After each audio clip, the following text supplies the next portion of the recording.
Hello, everybody, and welcome to Prolific. Thank you. This is the show for creators. Audience, let them know you're here. Go ahead.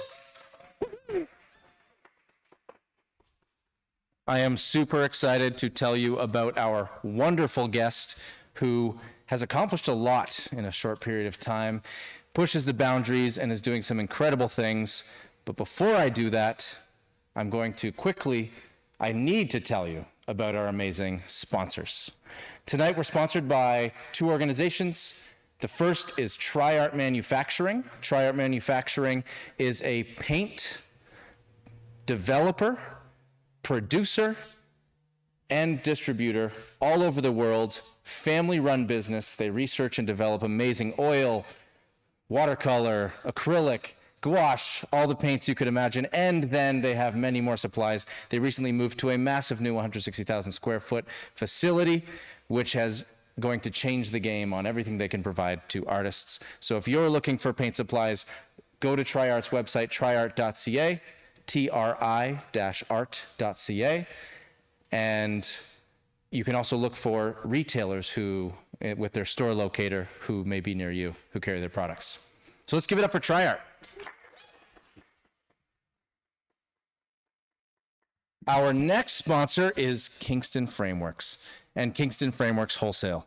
If you're looking for high-end, amazing custom framing or custom giclée printing, look no further than Kingston Frameworks, who work with the local Kingston audience as well as worldwide with their online frame visualizer on kingstonframeworks.ca. They also have their wholesale program for artists, helping them create an income, any creative entrepreneur really, who would like to turn the images, the artwork that they work with into prints for sale, collectible items for their audience. So, if it's not too much to ask, give it up for Kingston Frameworks. I have the best audience. All right, I think that's enough preamble. I'm so excited to share with you our show tonight. Please, audience here in person and also on the live stream, there is a Q&A session at the end for you to get your questions out to our guest, Joly, who I'm about to introduce.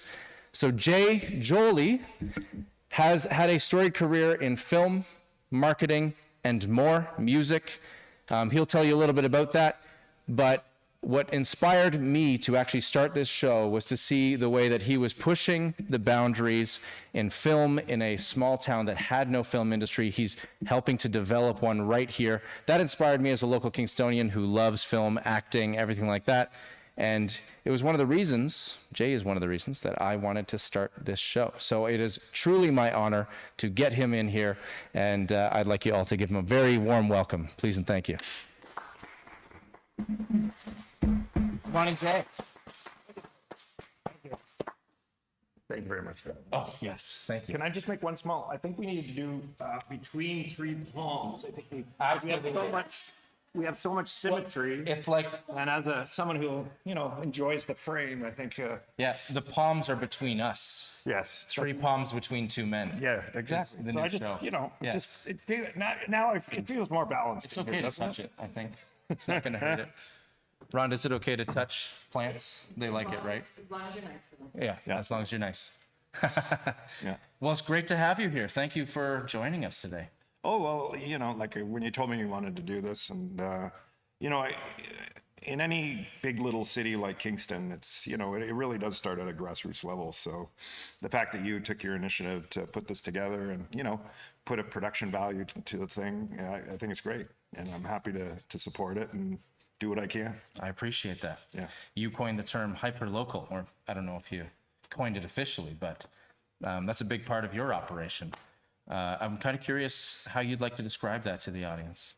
Yeah, well, it's not really my term, but I thought what I liked it came out of agriculture and just and it was kind of when I first got to, so I guess I should, let me put a little context, a little bit of shape around, how we got here today. Like a lot of people over the last 3 years, I had been living in Toronto when the pandemic hit, living in like 700 square foot condo downtown. But my connection with Kingston came when I was at school here during the 90s, as I date myself here. And I had an incredible time in Kingston. It really got its hooks in me. And I always kind of knew that sometime in the future, it would draw me back. And, you know, part of the reason was I was a military brat. Like, I moved around every 2 years. And Kingston was the first place that I ever spent more than 2 years at a time.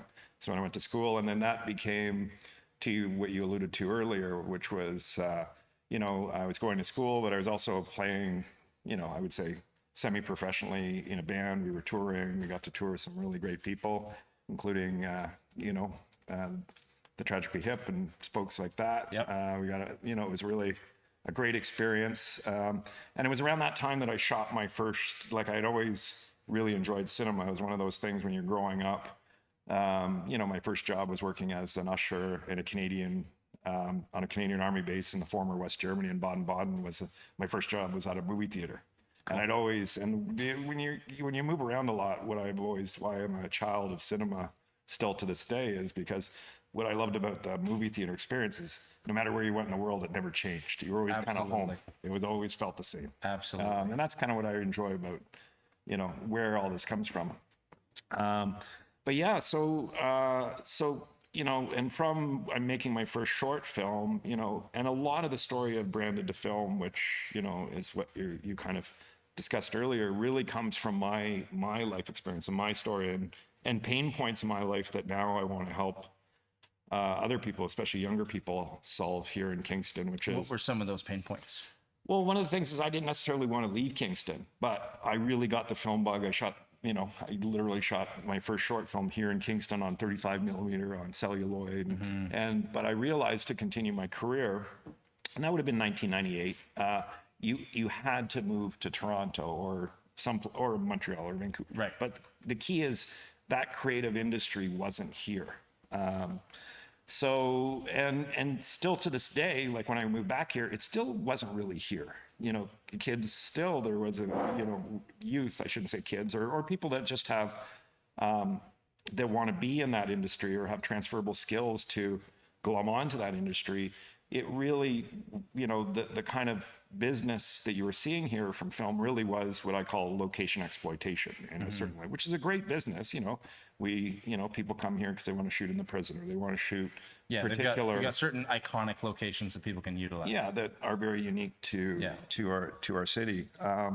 But for me to make a business, like as someone who has created a few businesses over his life, is a business you have to be able to forecast revenue. You have to know, it has to be sustainable. It has to be recurring. You know, you have to have employees that earn a meaningful wage off it.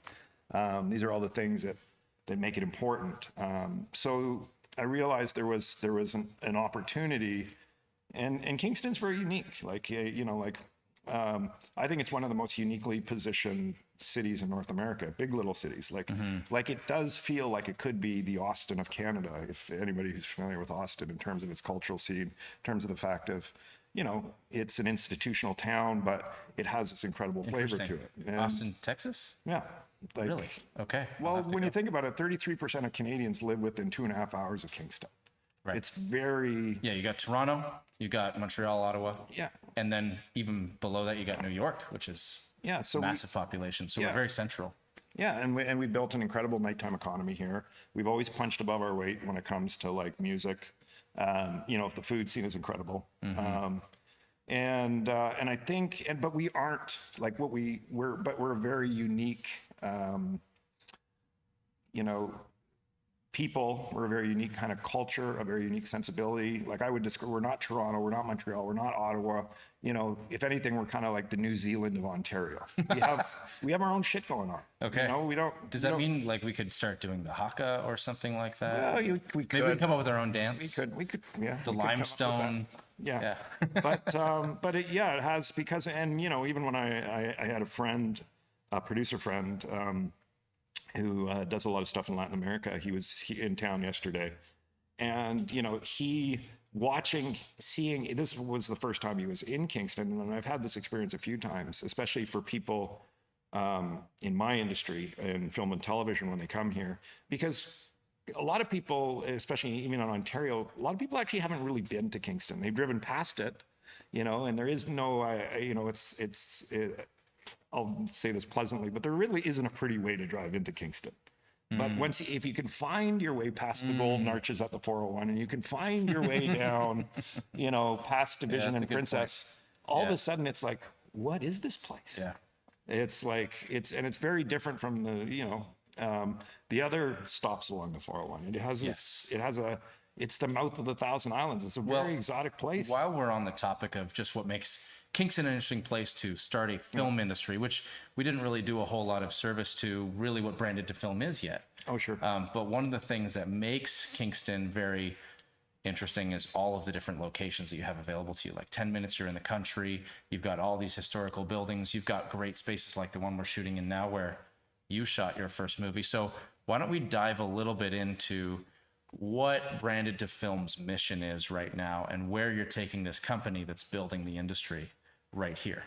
Yeah, no, that's a great question. Yeah, so there's a few questions there. So yeah, we're in James Media Space, and Lucas, the founder, very much a pioneer as well. This is actually the first commercial sound stage in Kingston right now. Yeah. Like that, you know, again, has employees, sustainable. Big shout out to Jackson, who's helping us out right now from James Media. Thank you. Thank you for Jackson. everything. And if you, fortunately, we can't pan these cameras around, but if you could, there's actually some artifacts because we shot all of Den Mother Crimson in this room. We never left this room other than to shoot a little scene out in, there's a boardroom over there that we used, but we never left this building, the key point to it. Cool. And so, you know, and sometimes like everything in life is timing. You know, when I, again, COVID, I was kind of, you know, my girlfriend and I, again, living in a condo. And, you know, it was a fairly miserable time for everybody, but especially in Toronto when you're like isolating at home, you know, you're living and working, and we're two 6 feet tall people, and that space gets tight really quick. And so, you know, so what we would do on the weekend to avoid like the opportunity for murder-suicide to happen with us living there to kind of open the valve is we would pick these places. And I kind of said, hey, we should go to Kingston. You know, I know a lot of people there and stuff like that. So we ended up, you know, on just randomly on a weekend, just coming down to Kingston. I had a friend who said, hey, I'm doing something on Wolf Island. You should come check out Wolf Island. And even when I lived here in the 90s, we didn't, you know, we knew Wolf Island, and it was very different. It was very locals only. Like we went there a few times, but there was no big sandy bay. It wasn't really like open like it is now, where they're really encouraging. Yeah. And I ended up going there, and I ended up, you know, meeting, you know, again, a musician back in the day that we knew each other, and stuff like that. But him and his partner were looking to buy the Wolf Island Hotel, and he needed a certain amount of money. And I said, well, you know, I know a few people that might want to invest in something like this. Like he had a vision to turn it into a music destination, which I thought was really cool. Mm-hmm. And I really loved Marysville. I loved being on the water. I thought this is really cool. It's really unique. Great place to live. Yeah. So I asked him if he had a business plan. He said no. So I said, well, if you put me in this hotel for a month, I'll rate your business plan. Yeah, that's a good trade. I like that. Yeah, and it worked out. So him and his partner, Chris Brown and his partner, Tom, operate the Wolf Island Hotel. Yeah. It has become a great music destination. We've had some really great groups through there and continue to. And I think it will over time because of Kingston and Wolf Island's unique positioning. And remember, Wolf Island also, you know, it's the biggest island in the Thousand Islands. Like it's the size of almost 2 Manhattans. True. And it's uniquely because we do have a ferry that goes to Cape Vincent, and you know, it's like 5.5. So, and Chris's connection with New York. Anyway, I digress. But the point about it is I really fell in love with the island. I remember looking at Fabienne, who's my partner, and just kind of saying, you know what, let's sell the condo. Like, I don't know if we're going to live here or not, but let's just keep our powder dry. Let's kind of figure it out. And then I ended up meeting someone who became our production manager, which is Grace over there. And, you know, I was exploring the island and ended up driving, you know, this Highway 96 that kind of connects both the head and the foot of the island, and driving by it. And there's 2 gentlemen that I'd brought to help model the back end systems as part of the business plan for the hotel. They were from the hospitality business, and we were driving by, we saw these big poles and high tension wire. And it's like, that's a hop yard. It's like, that's cool. And we drove down the dirt road, and through that, we ended up creating a business. We heard Grace and John telling their story about, you know, they moved here and very pioneering, did this, and you know, looking for kind of customers, and a lot of that was. You're talking about Carbon Brewing. Yeah, Carbon which Brewing. is a zero emission brewing company that you helped to get started, I guess. Yeah, I helped. Yeah, and they're continuing now. Yeah, they're still around, and I guess served in a lot of bars downtown and across Ontario, and yeah, so I raised the money for that, and you know, helped get it into on taps and stuff like that here. You know, I'm a shareholder, but it was during that time that I had that kind of eureka moment where I was just kind of like, wait a second, why is there no film industry here? Right. And so my mom lives in Victoria, BC, and so I'm very familiar with it. Even when I was in Army Batman, she's there now. And what I realized you know, Kingston and Victoria, BC, if you really look at the two, they're kind of sister cities. They're kind of identical for, you know, one has UBC, one has Queens, one has Royal Roads, one has RMC. Right. They're both institutional towns. They're both top 5 places to retire. They're both surrounded by water. But most importantly for me, they're both 2.5 hours from their biggest film and television production sector. Right. Except Victoria, it cost $1,000 on a truck to go over there. Because they got a boat, you got a ferry. But somehow they built a $100 million film industry there. Yeah. And Kingston, that not only has the busiest highway in North America, has a train, now has an extended runway, has the Montreal auto effect. We were doing like 3 to 5 million. And I was just like, how is that possible? And especially because I knew the pain point of being, you know, again, that mid-level domestic producer in Toronto, like we can't afford to shoot in Toronto anymore. Like that greater Toronto Hamilton era, that $7 million person blob that continues to grow is quite unaffordable for not only for even just being an emerging technician or a person coming into the industry, but just to shoot, get permits, you know, takes a, you know, and it takes a lot just to move a crew around Toronto. Yeah. So, you know, about 10 years ago, what a lot of us started to there was a fund up north, so we would go shoot in Sudbury or Sault Ste. Marie, but now that's really oversubscribed. So to me, when you're starting a business, if you can see that there's a pain point and you can see that there's a remedy, there's probably a business there. And Kingston, to me, is the next logical domestic production sector in Ontario. And because of all the reasons we described earlier for the unique qualities that it has and what it has. Like I said, I mentioned my good friend Rodrigo, who was here yesterday. And it was like, when you look at because it's such an old city, especially for English language Canada, the diversity in architecture from one building to this one's Spanish colonial, this one's from the 1980s, that one's from, it's just like the amount of looks you can have by just turning the camera and you're in a completely different place. And, you know, you look at even RMC, one side's like very historical, the other side's very modern. Like the location diversity between Brockville and Belleville, that's if we build a catchment area around Kingston, is incredible. That's awesome. And I said, we have all the pieces. And then, and again, having even, you know, several schools like St. Lawrence, we actually really leaned into St. Lawrence, the aesthetics, and want to continue to work with them and Les and stuff that's here today. But, and the other thing too, it's just a very livable city. So why Victoria? Yeah. So let's just go back to Victoria. Why did Victoria work? Well, and how did it work? Well, it was an interesting thing because I went back when I was doing the research to figure out how we can do the same thing here in Kingston. I said, well, when was Victoria making $3 to $5 million in revenue? And it turns out it was 2014. Okay. So not that long ago. I was like, okay, well, that's interesting. So in 2019, they were doing 20 million, and now they're doing 100 million. So that's like, there's some serious double-digit growth there. So what was that? Yeah, that's awesome. So I talked to Kathleen, the film committee. They had a film commissioner, which was great, and that's a very important step. So, you know, and that's why, you know, I think one of the things that made it why, you know, I jokingly see, well, why didn't this happen 10 years ago? Well, it wasn't until about 3 years ago, you know, that Megan and her staff in Kingston Tourism, you know, started a film office, this is the only film office between Ottawa, Toronto, and Montreal. So that's a pretty bold statement for the city. It's like, let's really invest. Focus on this. Let's do something about this. Yeah. So that's an important piece. So that and Megan Knott deserves full credit for financing that and getting that up and running. Awesome.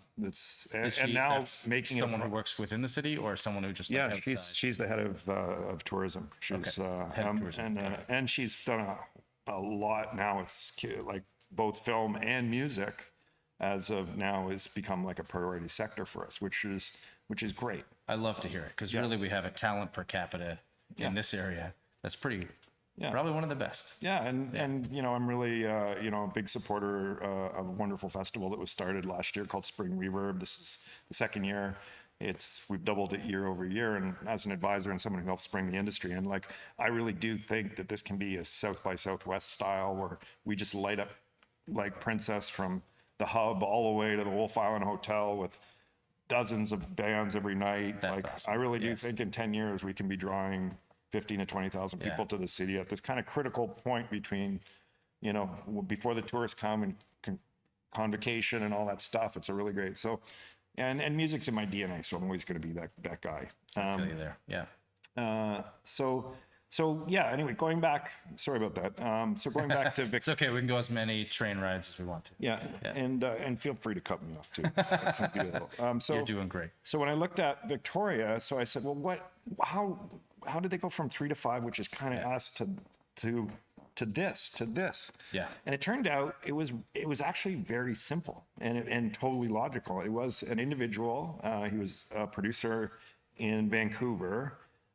He had a series of small projects, like $1 million projects, and he couldn't find a crew, and it was too expensive to shoot. So he said, well, he had a connection, kind of like my connection with Kingston. He had a connection with Victoria, brought these productions, said, look, I'm looking to do this. And this kind of little magical thing happened, it's just like a little catalyst, a little spark, where some of the kids that would normally leave to go to the mainland to work in Vancouver, they stayed.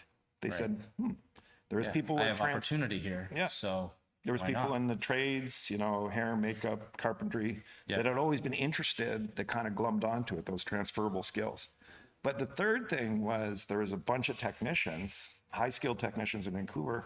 They couldn't afford to buy a house in Vancouver. They were tired of the long commutes. Yeah. They were tired. They just wanted a more livable that came over to help train it all. Yeah. And the great thing about it really starts with the workers in a lot of ways. And that's, that was a point of Den Mother Crimson. That's the point of doing this slate of movies, is it acts as a revenue generating training platform. And that's what we... Yeah. So your target is to do 10 movies over 5 years? 3 years. So 3 years. Yeah. So we wanted to do this, obviously everything. Yeah. You always have big aspirations. It's like 8 to 10. But the point is we wanted to start a pipeline of low budget genre movies. Okay. The genre movies, because like the Roger Corman model or anything else, it's a great place to build talent. Like if anybody knows who Roger Corman is, if you think of all your favorite directors from the 70s, James Cameron, what was his first movie? Titanic. I don't. Piranha 2 I don't know. for Roger Corman. I have to read up.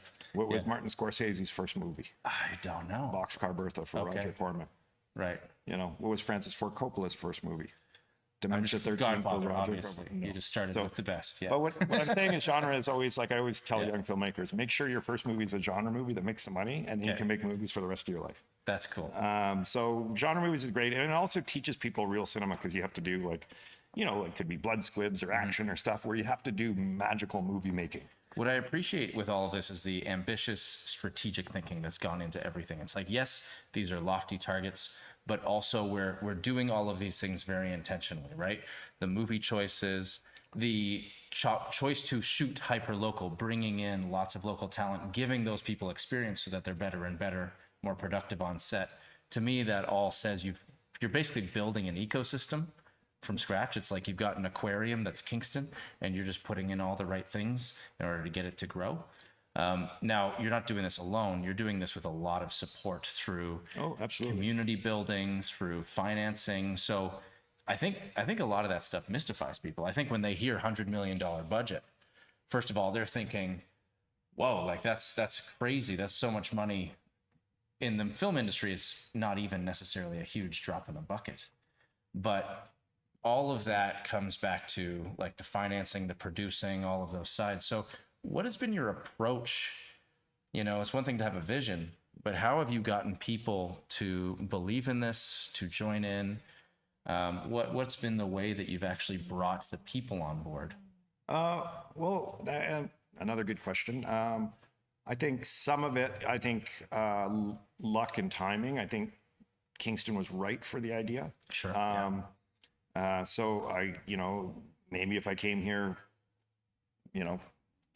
5 years ago, it might not have clicked with. It might still be there seem to be no points of friction when there people were, and especially people that are like stakeholders and decision makers were like, you know what, this is a really, and the thing is I reframed film and television for them too, because one of the things about it, and is film and television does a really kind of, to most people, does a really bad job of marketing the business part about it. Okay. When you think about films, when most people, even politicians particularly, they see red carpets, they see stars, they see Johnny Depp getting divorced from his, in Third court. Like it's all, like that, it seems a bit like flaky and like it just seems art, like a wild circus. Yeah, it's like arty stuff. Yeah. It's like I don't know, I don't get how this makes money. But we have to realize about film and television, it's one of our fastest growing manufacturing sectors in Ontario. Yeah, see, that's the word right there. It's manufacturing. You wouldn't even think of that, but truly that's what's going on. You have to be professional, on time. You have to make everything count efficiently. Go on, dig into that for me. Like, help us understand that a little better. Well, it's like I use the analogy so people can understand. It's like when you're watching Star Trek, most of the action, all they do is they focus on those dozen people in the bridge. Okay. And it's like, oh well, that seems like all this is, but you realize there's 300 people that they pass by in the halls, all below the deckers. Well, that's the film industry. Like, everybody focuses on this, but the thing is this, when you look at other manufacturing, like, if I said I was opening up a car plant here, people are like, oh, well, that's manufacturing jobs. That makes sense. Right. It's like, yeah, but cars are just like a movie. There's of course there's a creative layer. There's writers, directors, producers, actors. There's, the stuff that's in front of the camera, or the stuff that's directing the stuff in front of the camera. But behind it, there's carpenters, porta potties, caterers, transport, like things that are just like, as I said, hair, makeup, wardrobe, things that are very much blue collar enterprise, creative blue collar enterprise, but, working with your hands kind of stuff. Yep, absolutely.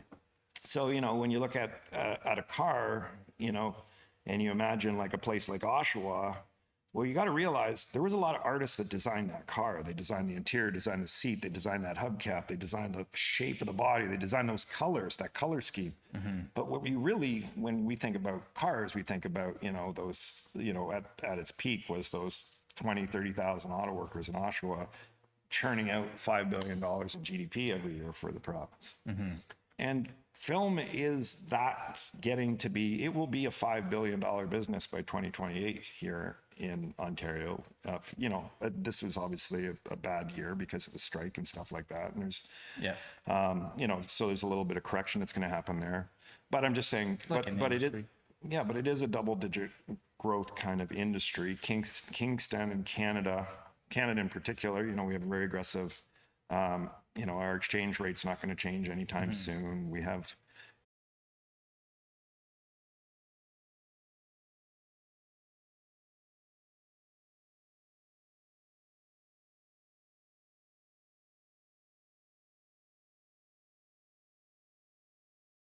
and make movies, A, because it financially makes sense, B, because it's got all these great conditions, like, and so I just kind of said, well, Kingston, where it's situated, and if we imagine that, say, whatever that number is, if it's 4 billion or 5 billion by 2028, there's no reason that Kingston can't take 1% to 2% of that. And that's $100 million business. If you kind of think about it that way, it's like, it's not such an unachievable goal. And all of that funnels into the community, into the people. Oh yeah. Like, I think you're totally right. You see the few people on screen, all the cool special effects in a movie, and then the credits roll, and there's thousands of names. Oh yeah. And I remember when I got to be there for your first release of Den Mother Crimson, which was very much a genre film, sci-fi, and no one would have thought you could have shot a sci-fi here, right? But you did, and it was wonderful. It was all about AI going to Mars, some very interesting philosophical and psychological concepts. In that room was filled, was it 500, 800 people? I don't know. It was the Grand Theater. It was nice. It was cozy. It was very cozy. It was packed. It was cozy. And what I got from that, this tremendous sense, especially when the credits rolled, but even beforehand and with all the speeches, there was a very much a feeling from the audience of, we did this. I remember bumping into people and hearing them say things like, oh yeah, my wife's doing this part in the movie, or oh yeah, I did the lighting rigging and stuff. Like, have you ever done that before? No, but it worked. People learned things from that experience, and there was very much, we created something. And you know, I think you're pretty modest saying, you know, luck and circumstance. There's got to be some sets of skills or just activities that you need to put in place in order to properly bring people like that together. Like, what would you say has been? Is it sharing the vision?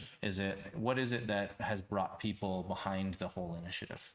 I would say, yeah, you know, of course there's a lot of brain power and calories spent to kind of come up. Like even Den Mother Crimson, to your point, yes, I'm myself and my collaborators like Grace and George and all of the folks that were, you know, as we said, it's like, you know, and we just kind of put a date on the map. We said, we want to go to camera this day. And we said, we got to find a project, you know, we want to make it 100% Ontario. So part of it is also, you know, for me, for any business, if it's Carbon or helping the hotel or now doing this, it has to have a triple bottom line. So, and what's really important to me is starting any new business is, yes, it's important to let's make great movies. Let's make money.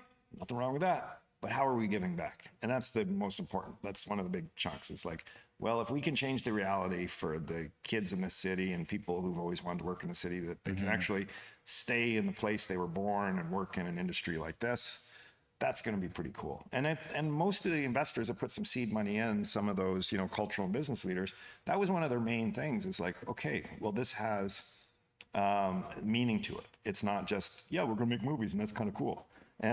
Which is kind of cool, by the way. It's super fun. It is pretty cool. But even just on its own. Yeah, when we made Den Mother Crimson, it was very tactical because we said, okay, we set a metric for ourselves. We said we want to have 60% local hires, which had never been done. We wanted to make the first $1 million end-to-end movie that was developed, pre-produced, produced, and delivered from here at a professional quality. Yes, and literally the first. Which, you know, and you know, it's sad that it took to this long, but we did it, you know. It's done. So, and the reason we set it in one room is because we knew everybody coming in, a bunch of them, we needed to keep it, we didn't want to have location moves. We wanted them to come every day, and there was a baseline that they could learn from. So whatever they learned yesterday, the room's not going to change.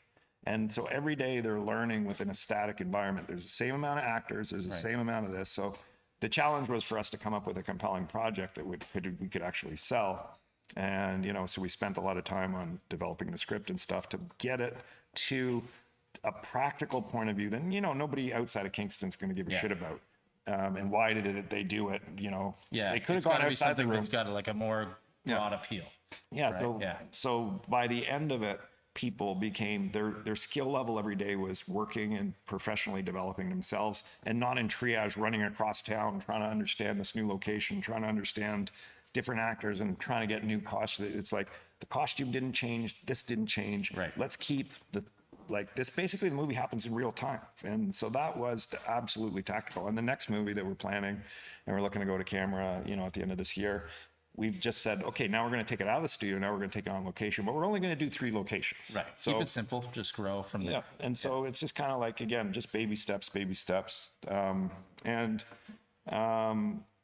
Yeah. So that was kind of, so to your point, yes, that we just didn't pull a script out of with thin air and say, okay, let's do this one. Yeah. We said, no, it has to, because we have 2 goals. Like doing the slate of movies is a revenue generating training platform. Right. And our hope is at the end of the 30 months, the 36 months, whatever it takes, and however movies, the nice thing about going back to back to back and being able, we had to do this first beta because I had to see, is this like is this a crazy idea? Crazy? Is this not going to work? I know that feeling. Yeah, and and I'm a big believer in if you can see it, you can be it. And I think that's one of the other things that we had to do is we just had to show that it's kind of like, I was a skateboarder when I was a kid, and every trick seems impossible until you see someone else do it. Right. And now it's like, oh, I can do that. And so kind of demystify the process, kind of saying, yes, you can do that. And so in our next project, we want to be even more hyperlocal. And hyperlocal is the idea is like, how much can you use from the community? How much talent, how much resources? Yep. And you saw in the credits, that's why we had 70 vendors or something like that. So what's great about film in general, it's kind of like the hospitality industry in a lot of ways, is 95 cents or 97 cents of every dollar just goes back in the community. In fact, when you look at the direct, indirect, spin-off, and induced revenue, if the city invests like $1 into the film, they're getting like $5 to $7 back on some line categories back into the economy. Yeah, and that's how it makes sense. And I think, from what I'm getting, there's a few things that you've done really well. And whether you'd say that was just you, I think you're a pretty modest guy, and I think you definitely give credit where credit's due. But there's a big vision, a clear, simple to understand vision. We can build the same type of industry that Victoria has. And then you made some really clear, timely goals. It was like, I want to be here. Like, we're going to camera by this point. And it sounds like from there, everything has just been very tactic oriented and understanding what's going to work while not losing sight of the creative vision. Like, I think what's so fascinating to me is no matter what creative field you're in, we all want to have some kind of creativity in our lives, generally speaking. Right? There's definitely lots of people who are creatives at heart, and they don't always know where to start. Do you have a vision yet? Do you have goals?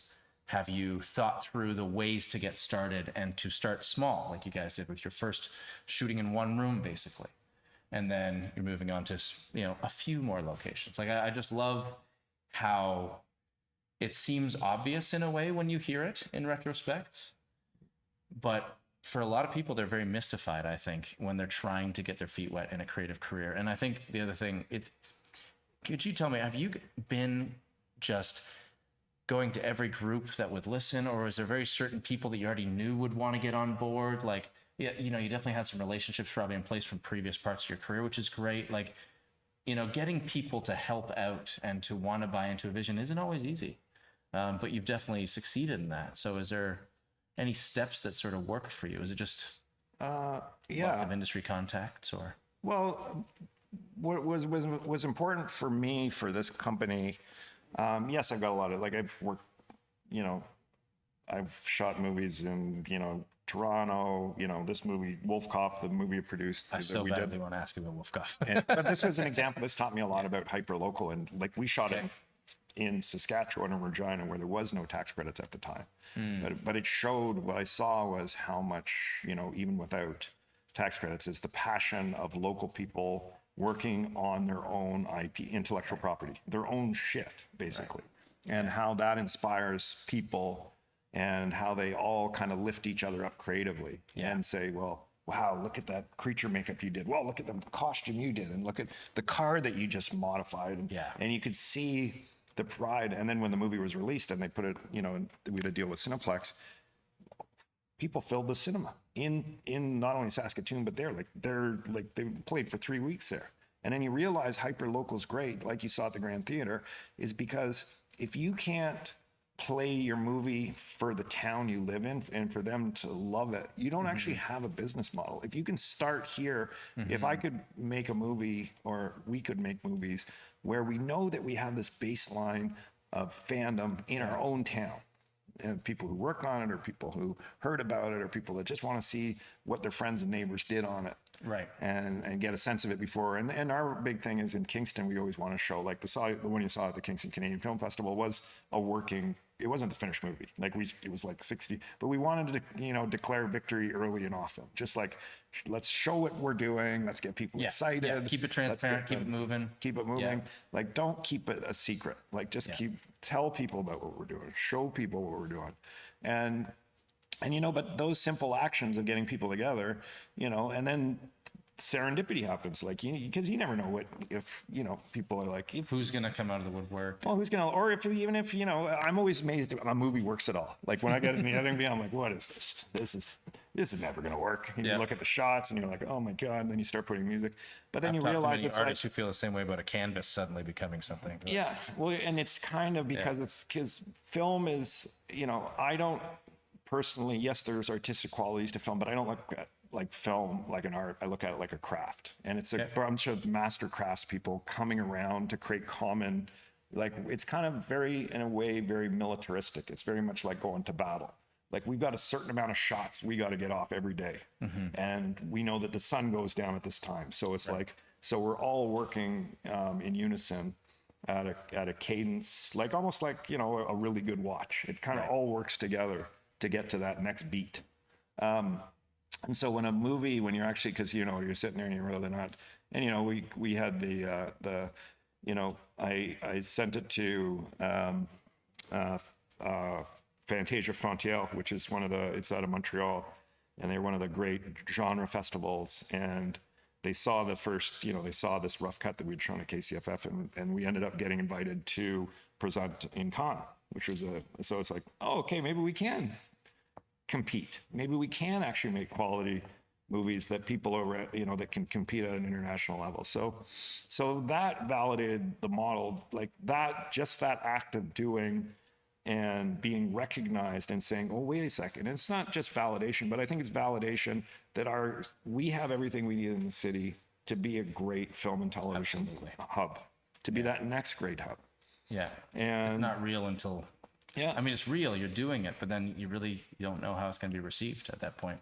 Yeah. So that absolutely, you never know, and it's not everyone's cup of tea. I don't think it's not going to win any awards, but that's the point. I loved it. It was just kind of, the point was just to make it, to say like, there, now we've got, that's the first step. And you don't have to boil the ocean. You just have to, it's just a series of small steps. Then when you look back, it seems it's a lot of work. I want to see the full edit. Like I only got to see a rough cut. I want to see the full edit. Yeah. So so yes, I would too. Yeah. Yes. No, we do have. We just after Con, it's one of those things is. You let me know when it's ready. Yeah.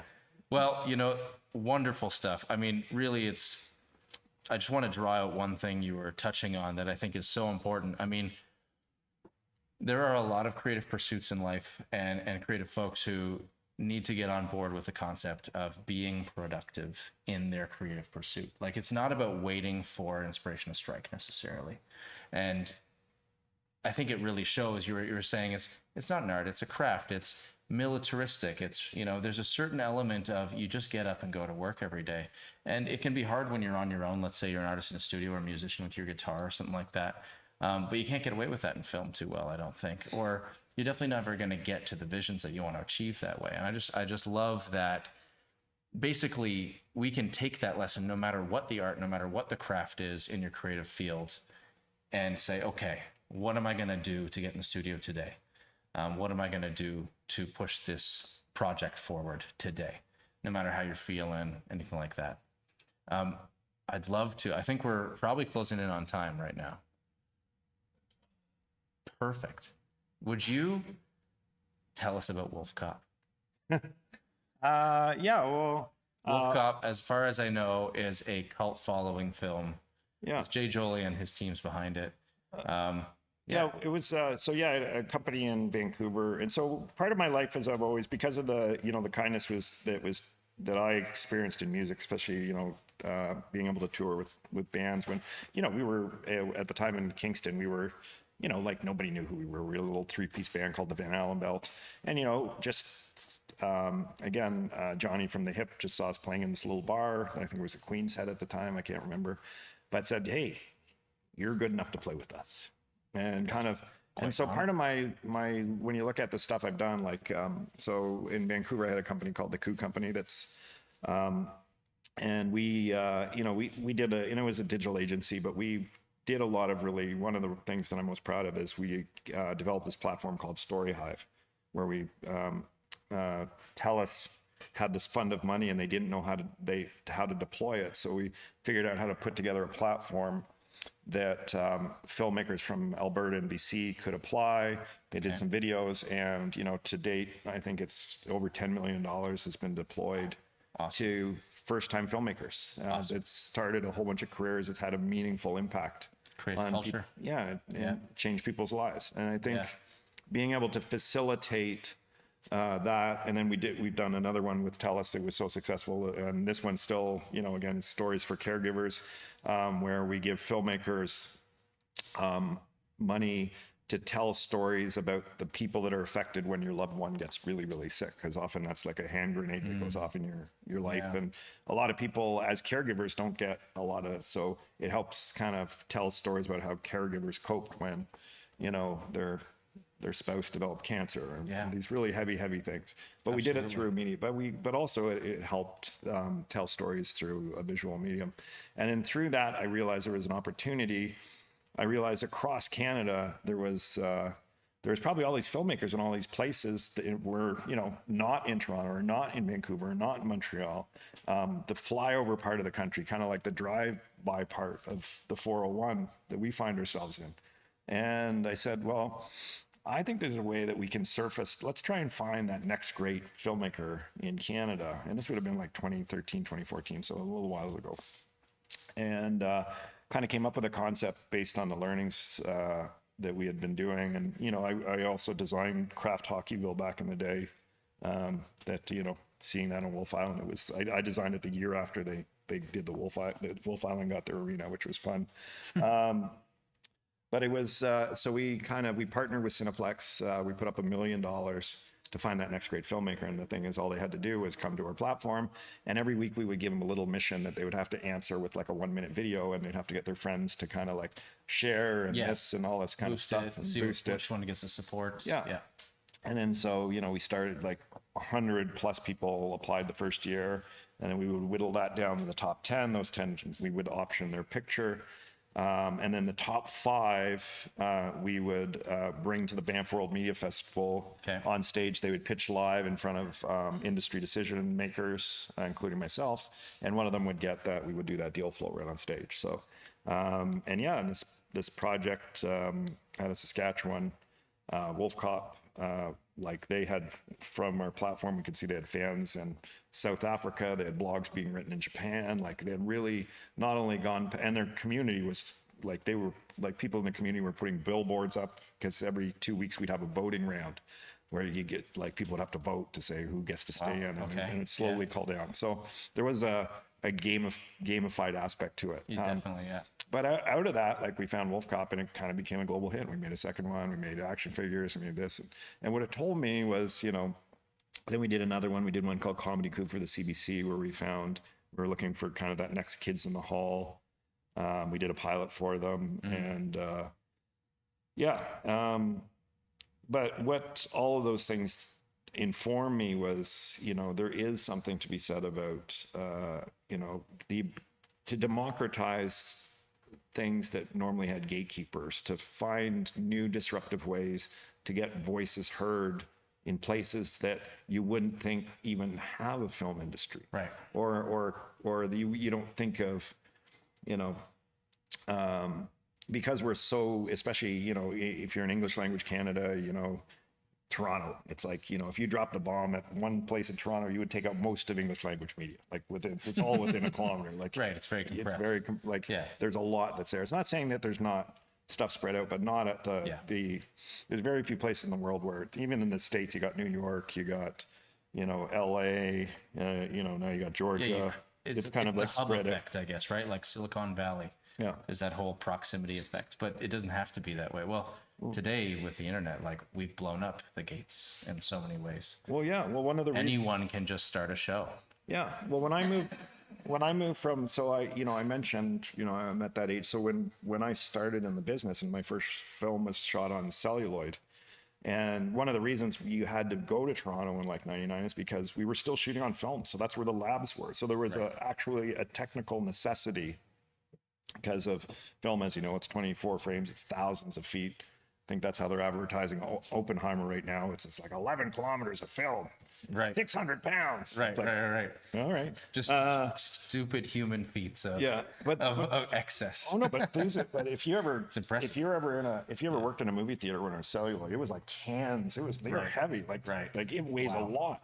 When it was all analog. So when I moved there and I worked on a show, and that's where I met my partner George Asmakopoulos, and we were both working on this show that called Queer as Folk, and we started on Super 16, and in that show by like the second or third, we watched it go to HD when Showtime just said everything's got to be HD, and all of a sudden we had these huge HD cameras, and we're like, what is this? Right.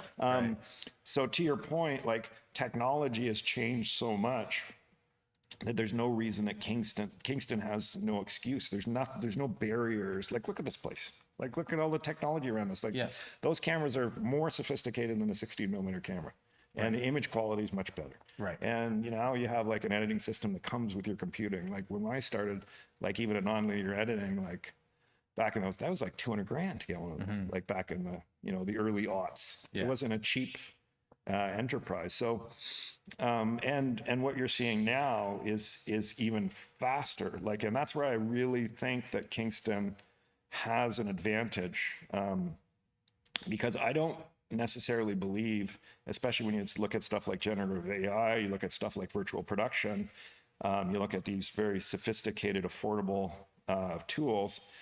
I don't know if the future is big boxes, lots of labor in expensive cities like Toronto. I think the future could be smaller studios that are more tech-enabled, greener, with hyper local, the people around it creating incredible stuff in more livable places like this. I think that if the secret gets out on places like this, that it's easy for me to see when I bring a guy like Rodrigo or bring one of our new partners, Neil, or it was interesting about I've probably mentioned this a few times, but when we were shooting Dead Mother Crimson, realized 20% of the 20% was like the actors, most of which, other than one we brought from Toronto, and then the rest was crew, like technical key positions, we call them, that we brought to help train our locals. But so you brought in some pros so that the locals could really. So we had so they could learn under them. That's how you develop the talent. But most of those, what was hilarious, and most of them had never been to Kingston before.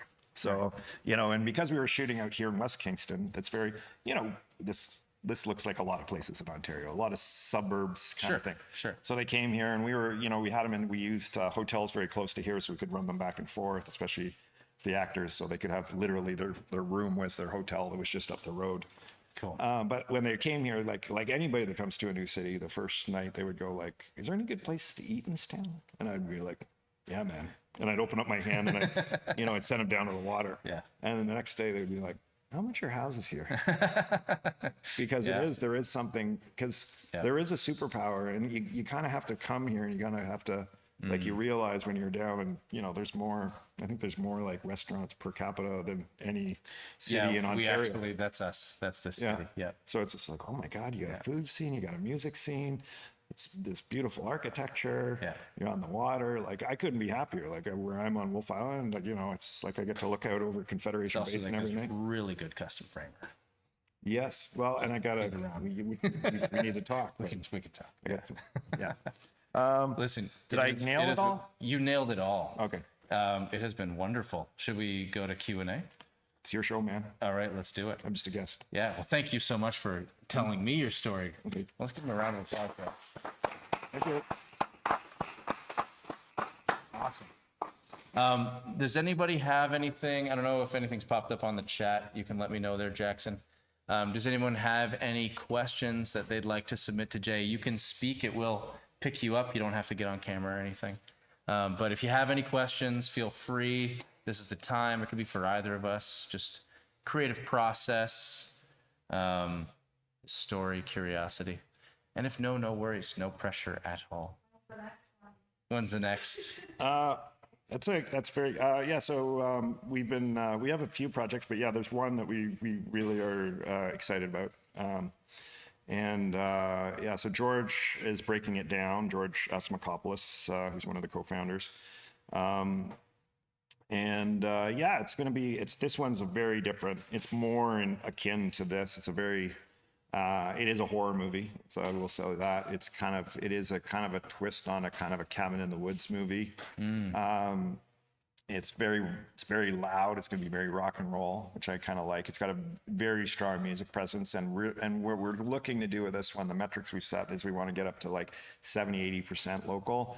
And what we really failed last time was, in my opinion, when we say failed, which a metric we couldn't achieve is we need to, because there's a lot of actors. Is there actors here? Anyway, but there is a lot of actors in this town. But one of the things we realized is there's stage actors, and stage and acting for camera is two very different art forms. So what we want to do with this one is George and I, we haven't figured out all the details, so don't quiz me on it as an actor. But we're going to have an open call for this one. So we're going to say anybody in Kingston. Like we're going to do it kind of like old school, like Italian neorealism, where you come to a town and it's like, okay, well, anybody can come. We're just going to set up shop. Anybody can come.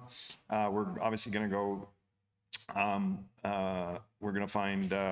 We've already actually identified a local gentleman who has really great experience in film and television, and he's an acting teacher. And kind of give him the script so actors that are interested, he can, help them own their craft from theater to really. Because my thing in life is, if you can manage people's expectation and set them up for success, life is good. Yeah, absolutely. So I got to one of his classes recently, actually. And you wanted? Yeah, it was wonderful. There you go. Yeah, I'm excited. I got a monologue I'm working on, just stuff to do for fun, really, right now. But who knows? Yeah, might be in a movie. Yeah, so we're gonna hopefully in my hometown. Yeah, yeah, and so that's one of the things that I think that we need to work harder on as a company is now in the behind the scenes. We know that we can do this. Now we got to figure out how to bring, more. If, like I said, what I've always said about, I'm going to say this, and I've probably, I've said it probably enough out there in the ether of press as a lot of these tidbits I've dropped tonight. But one of the things that, if you look at a movie, like, to me, Canada has never made a Mad Max. Everyone's familiar with Mad Max. So I'll tell you a little story about Mad Max. So George Miller, this is 79, 80. He was a medical doctor at the time. And he, on the weekends, he started shooting in his backyard or, in his region, this post-apocalyptic idea he had. And it was about a $300,000 at the time budget, privately financed. Launched the career of Mel Gibson, for better or worse. I prefer to think of the good times in Mel Gibson's life. He's got some great ones. Yeah, and take the good with the bad. No, he's like I said, he very formative movies I watched of his growing up, including Mad Max. So, and when you think about Mad Max, and when you think about Australia, and you think about Mad Max is an Australian movie. There's no doubt about it. Like everything about it, they didn't hide the accents. They didn't hide there it is. Yeah, and now the original is. Well, even the second, the first couple of Road Warrior, the first few, and then, obviously you get to Beyond Thunderdome and that kind of stuff. It kind of Americanized at that point. Well, but there's still a lot of accents in it. It's true. It's true. And it wasn't really until Fury Road that now it's all, mostly Americans. But there's still a smattering of Australians in the back in key roles. But you still, as a university created it, it's a very Australian universe. Right. Sure. Yeah. And now, but what was interesting to me is, again, he created this original piece of intellectual property, this little independent genre film, kind of like what we did in this room. Not that what we're doing is anything close to that. But now they're at like which chapter is like 6 or 7, they're doing Furiosa. So they went from like a $300,000 budget to now it's closer with marketing, it's $300 million. Yeah, I was just going to say. And I'm like, but that's what genre movies can do, because genre movies travel. That's really cool. And so, I don't know, and you even look at like Peter Jackson in New Zealand. Like, remember, the New Zealand government, if you look at it, his first like 3, 4, 5 movies, Meet the Feebles, Dead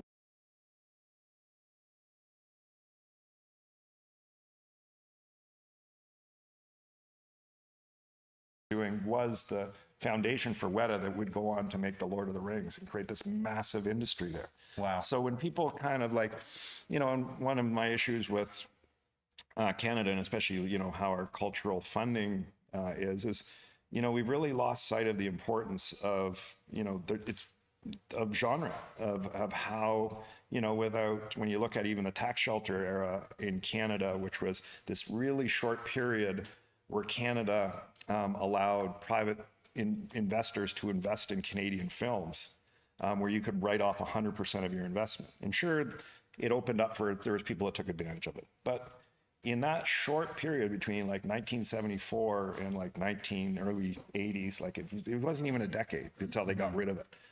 They went from 4 movies in 1974 till like in 1979, they made 77 movies in 1 year. Wow. And remember that year, Hollywood only made like 98. Wow. So, but what that did for Toronto, it bought all the equipment, trained all of the crews, right, basically laid the groundwork. So a very good investment. Yeah, and all the movies, most of them were nasty little genre films that launched the careers of Ivan Reitman, right, launched the careers of, Don Carmody, Cronenberg. Like, you really right, look at what was going on right there, and it was a really important time. And unfortunately, the decision makers and the kind of cultural stakeholders decided, even, if you go back at that time, like Cronenberg was eviscerated, one of our great, in terms of a movie that he made. In Saturday Night Live, if you go back and look at what Robin Fulford wrote about him back in the day, and how he's come to be one of our right great filmmakers, our heroes, yeah. But so wow, part of me, and because there was this feeling, and now when we really look at like kind of the films and what's kind of financed, in my opinion, it's like there's just not enough genre products. Yeah, there's a lot of coming of age. There's a lot of these really dark, really dramas about very, very serious things. You would think we're kind of a very morose people if you just watch some of the cinema that we have. But Canadians are funny, fucked up people. And the stuff that really kind of like, when you look at the stuff that really travel. That's a secret. We don't tell the rest of the world. I know, but it's, I don't know, but it's, so, Here, Rhonda's got a question for you. Yeah, okay. I can listen, you can keep talking, and I would be happy to listen to everything you're saying. So in the world of Kingston, there's like been some smaller things and some bigger things in Canadian film that have been shot here previously. But you're right, there's not like a platform that stays here. When you started looking at Kingston to be your spot, and like from the beginning of listening to what you said, do you think it has anything to do with, like, you've been here before and you're coming back? I know different places. I'm from the East Coast, and like it's like you have like a couple of people that have gone down to so a couple of people have gone down there in the past, and then all of a sudden they go home and go, hey, that place was kind of cool, and they've had. And so in your experience of the people that you've already brought here, and you're at the beginning, like have there been people that you've already looked at and gone, yeah, they're going to go away and come back and be like, yeah, let's bring, like, or do you expect that to be what you think is about to happen? Well, I think post-COVID, it's a different world now. Like, one of the things that's changed fundamentally is this: people don't have to work where they live anymore. The idea of working from home, it could be, you could be 10 minutes from where your old office was, or it could be 10 hours, and you can still get a full day's of work in. So I think part of it is when I was a young man, when I started in the industry, when you think about 1999, it was the exchange rate was, we were like 66 cents on the dollar. Like, films and television were coming up here like mad. They were just looking for people with half a brain and a warm body, and said, hey, you want to work in film? Let's get on here. So there was an opportunity for me. And this would be and I've said this before, but when I started in Toronto was a very different place. Like, it was the 90s and 2000 was kind of that last kind of, in my opinion, and I'll get in trouble from somebody, but it was a kind of golden era. Like, I was, working in film. I could work as many hours as I wanted. There was so much work. I was getting paid between like $18 and $23 an hour. I had a 2-bedroom apartment at Queen and Euclid that was $675. I had a $50 pager. I could take the TTC anywhere, plus a short cab ride to get to most places I had to shoot. Now look at today. You know, if the J. Joly today went to Toronto, I'd have a $2,000 basement apartment. I'd have a $400 cell phone bill. I would often, depending where these studios are, some are out in Oakville, some are out, I would sometimes have to spend $150 a day on Uber just to kind of get to work to start that entry level job. And I make only $2 more than I did in 1999. So to me, that yes, part of it is me coming back. And of course, this was a very formative time. And I had a wonderful time here. And I didn't, you know, coming back, I got, you know, of course, there's the nostalgia and they're seeing old faces and kind of visiting places that haven't changed and other new things that have changed and all the wonder that comes with that. But, you know, when I came here also, you know, and just falling in love with the new part that I really, you know, in the 90s, no one really, you know, you didn't go to Big Sandy Bay. There was Wolf Island was kind of like this place where it kind of felt like locals only at the time. But it's very different now. And especially now with the new ferry, we won't go into that. That's a whole other hour we don't need to go into. But I believe that Kingston, greater Kingston, is at an inflection point. And it's at that point where everything, it's kind of like a Matthew McConaugheyism. It's all kind of green lights. Everybody's kind of somehow aligned to kind of push the city to where it's always kind of meant to be over the last 20 years. Like everybody's pulling in the same direction. And we need to a degree. It's growing rapidly. There's expected like 5% growth rate a year for the next 5 to 10 years, and Canada's growing at like 0.9 or something like that in terms of total growth. So we are growing quite rapidly compared. Yeah, and Canada's going to, you know, again, we just surpassed 40 million people. We're going to be bringing in, you know, 500,000 new immigrants a year. Okay. You know, when I look out, again, when I make the comparison to Victoria, like from my vantage point, looking out my back door on Wolf Island, when I moved here, there wasn't any cranes in the sky. Now there's 4 cranes in the sky. Yeah. Now there's, you know, condos going in. That was Victoria 8 to 10 years ago. Right. Like the density is coming. Sorry. Sorry. Did I not answer your question? No, you did. But okay, so in that's what brought you back. But now, are there people in your industry that you are like longing to say, hey, this is where you want to come? Because there are ones that you're going to have others come here to make your industry explode. So like, do you have specific friends, people, hopes, dreams, aspirations that you want to see come? Like people specifically or businesses that you want to see come to add to this community to make the community itself get bigger? Yeah, if I had the funding today, I'd have 12 people here tomorrow. They'd have already said that they would move here if we had a pipeline of work for them. So Pipeline of work. Yeah, that's what it's all about. Well, you know, you got to pay the rent. No, of course. You know, that's what you need. Like so you need to be able they're- to finish a job and go to the next job. Right? Everybody I brought here, they're like, you know, once we get into that like back to back, and you know, and again, we're in a big fundraising. You know, we've managed to raise a second fund. Now we're looking at real estate to build sound stages. So we're going to be my team is working on building a big round of financing. They both will help finance the slate that we're proposing, this revenue generating training platform, and we'll also build the first sound stage, like professional sound stage and support buildings. So we're currently, looking at land, and, you know, our thing is to do that in parallel. So if we raise this money, we can just basically start sprinting. So while to build a building of that nature is, you know, like three years it'll take to build, like call it 30 to 36 months.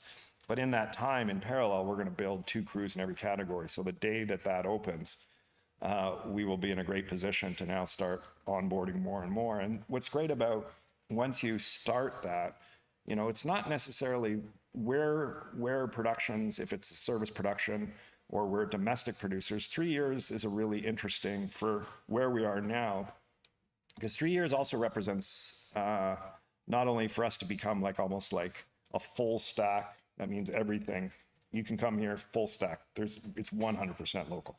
You know, of course, you're going to always bring some actors in, but But it also represents something else that's going on that's really interesting in Canada, which is, Bill C-11 recently got royal assent. And I'm not sure, just as so everyone knows what Bill C-11 is, it's kind of like what, quote unquote, is called the Netflix tax, where the CRTC, the Canadian Radio Television Commission, every, couple decades opens up the books and really kind of tries to catch up media with the state of technology. And, this has happened in a bunch of countries around the world where when you look at Ontario, 60% of Ontarians have a Netflix account. And if you see where in Canada, where we get our money from, like for Canadian Media Fund or Telefilm, it comes from our broadcasters. They have to pay a certain amount of the profits back into it that's redistributed to filmmakers and television producers and documentarians, etc. And what they realize is like, well, Amazon, Prime, these guys aren't contributing to this. So they rewrote it. So what that means is it's going to take probably about 3 years for them to figure out how to start deploying that capital. But, and how much that capital will be is, it's a matter of debate, but conservatively, it's about double what we have now. So what that means is Kingston should be prepared to take on that business, to be that next domestic production sector. And what I'm really looking at, it's like, I don't necessarily, yes, eventually the big service productions will come. Like, when you realize if anybody has any, you wonder how big a production is. So, as I don't know if I mentioned, but, an episode of Star Trek is $20 million an episode, just to give you an idea of scale. We're not going to be able to do that. That's not what the point of this is. But we will be able to serve as a place for domestic Ontario, maybe Canadian production. Because right now, even producer friends of mine are not only can't afford to shoot in Ontario or can't go up north, they're actually going to places like Halifax and Manitoba to shoot because they can't find, they can't make it work here. And that's really sad that, so my thing is, well, if there's all these Ontario producers leaving again, solve a pain point, create a remedy. And so the business is based on, forecasting, the disruption we're seeing, forecasting, things like I mentioned that you don't necessarily, the technology has changed. We don't have to necessarily be in that cluster effect of Toronto. The technology has been democratized. There's a lot of things that tell me my best guess and the people that have invested, including the city, in terms of their support and more, that said, you know what, there's enough things here that we got to at least try. We got to at least, we'll get it at least half right, in my opinion. So again, long answer to a very short question. I hope I got it for you, but You are a wealth of knowledge. well, thank you. But, And thank you for joining us. I think we should probably wrap it up there. Sure. We're still figuring out how to do that well. But wow. I feel like I've learned a ton about the film industry, how you're going about building this huge project. You've been more than generous with the information and your time. So I just really appreciate everything you brought here today. Can we give him a big round of applause? Thank you. And Well, we are raising money, so I have to do this all the time. yeah, exactly. Hey. And so are we for KCAD, who I did not mention yet, for Kingston Community Arts and Design, organization run by Karen Peppercorn, who is bringing arts and accessibility to all. You can get $15 1-hour lessons. You can see all kinds of up-and-coming artists, where it's not unlike getting people their start in the film industry or other industries. So proceeds of the show go to that, and I want to thank you all for supporting it.